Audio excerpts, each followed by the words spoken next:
I recently started an Instagram account for Retail Media Breakfast Club. I have 28,000 followers on LinkedIn. On Instagram, I have less than 200. Starting from zero is confronting in a way that I had almost forgotten about. It's brought back a feeling I haven't had in a while. Will people like this? Will they think I'm an idiot? Will my life be over? Anyone who has put something of themselves online knows this feeling. And it doesn't ever really go away, it just gets a little bit quieter until you start something new and it's loud again. I've been writing online for business in this space since 2015. For the first 2 years, I was a complete nobody. I didn't have much imposter syndrome back then because, let's be real, practically no one was reading what I was writing. But as it happens, I was in the right place at the right time. And I was building this muscle that I needed for content marketing. In 2017, I pitched an editor at Forbes. My first pitch went completely unread and unanswered, but my second pitch landed at just the right time and I was invited to become a paid contributor. As a quick aside, there are people who pay to write for Forbes and there are people who get paid to write for Forbes.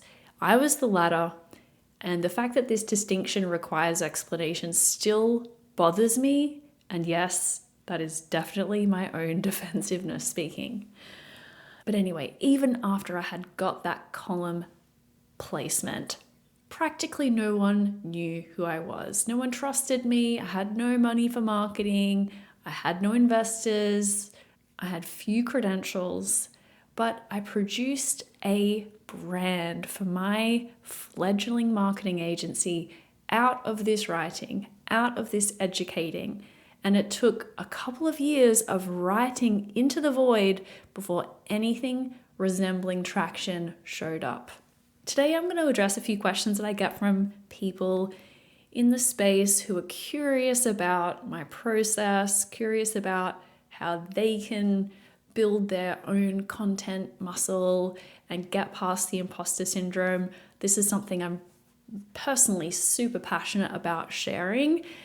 So every now and then I share a little bit behind the scenes of my own process, how I got here, how I do it, for those people who are curious about how it all works. So the first point I want to get across here is ideas come from quantity. People sometimes ask me, where do all the ideas come from? How can you write so much about retail media in a week?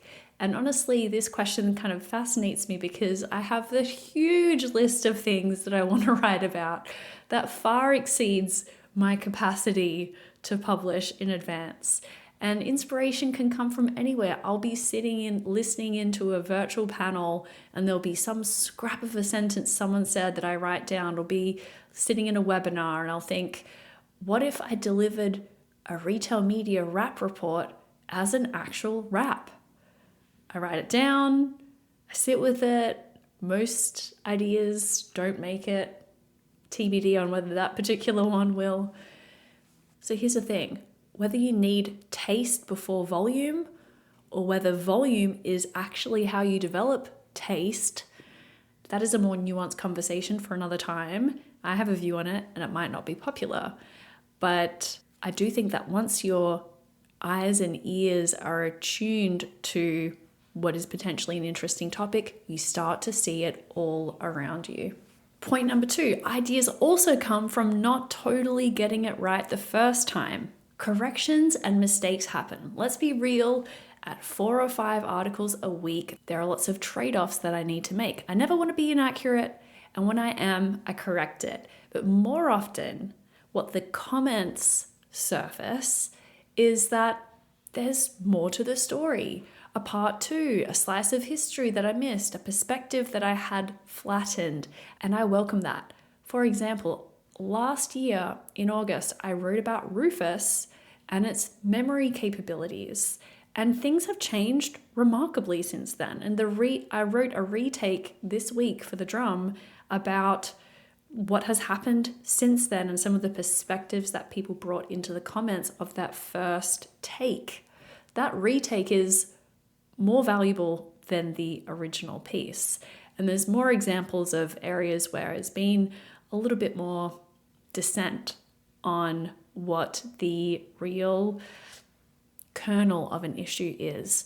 And I actually find uncovering those perspectives and writing from the other perspective and really trying to understand that is so much richer than trying to come up with the definitive POV on a topic that you'll never fully understand all of the different perspectives. And it's better in, I just find a lot of value in breaking off a little chunk of it each day and covering a little slice of perspective rather than trying to come up with the definitive end all and be all perspective on something.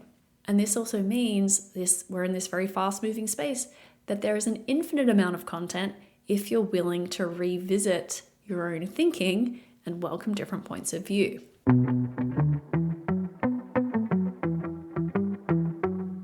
Retailers know that a marketplace model can dramatically boost product assortment, shopper engagement, and total revenue. But to get the most out of your marketplace, you need an ad tech solution that can really engage sellers. Miracle Ads is powering the future of retail media for leading retailers to activate both 3P sellers and 1P brands. Learn more at miracle.com. That's MIRAKL.com. Point 3, the middle of the room. Even after 10 years in e-commerce and retail media, I still have a ton of blind spots about this industry. For one, I am a relative newcomer to the world of ad tech.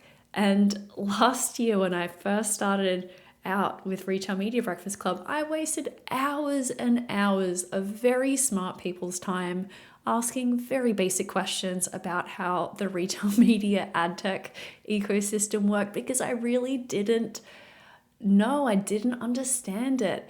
But that embarrassing process allowed me to map out visually some very basic diagrams of how ad dollars actually flow through the ecosystem. And when I published that process map, I was a little bit embarrassed. I thought I might be the only one that was so uninformed that they had never actually really understood how this all worked. But it turns out I was not the only person that felt that way. There were enough smart, experienced people that reached out to me privately to confide that they'd never really understood various parts of the process either, and that having it dumbed down was exactly what they needed. And that's what I mean when I say the middle of the room. And it's not just the newcomers who benefit. There is a multitude of people in this industry who come with deep experience in one area and a blind spot in another. The way that I think about it is there's 4 sides to this ecosystem. You have the retailers, and in theory, you could split a retailer in 2 with the retail media side and the merchandising side. You have the brands who are the media buyers. You have the tech and solution providers on the sell side who work with the retailers. And then you have the tech and solution providers and agencies who work on the buyer side who represent brands. Now, those are the 4 sides of the ecosystem. Most people have heavy experience in 1 or 2 of those disciplines. They don't understand to a very intimate degree the fears, the motivations, and the incentives of the other people in those 4 corners. And so that is the middle of the room, hanging out there in that space in the middle of the square as an observer and occasionally as a translator. That is, it turns out, a perfectly valid place to work from. Which brings me back to Instagram and being a noob again. I've started experimenting with a new content format, which is short form comedy videos about retail media, for the same reason that I first started writing in 2015, because it's a format that I believe in.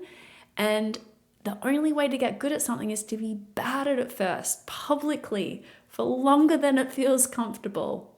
I've had to take this tiny little muscle that I didn't have and start to build it, to start working it. And that makes me a little bit uncomfortable, but in a good way. The middle of the room can be an intimidating place to stand up, but it is where the most interesting ideas tend to come from. I'll let you know how it goes.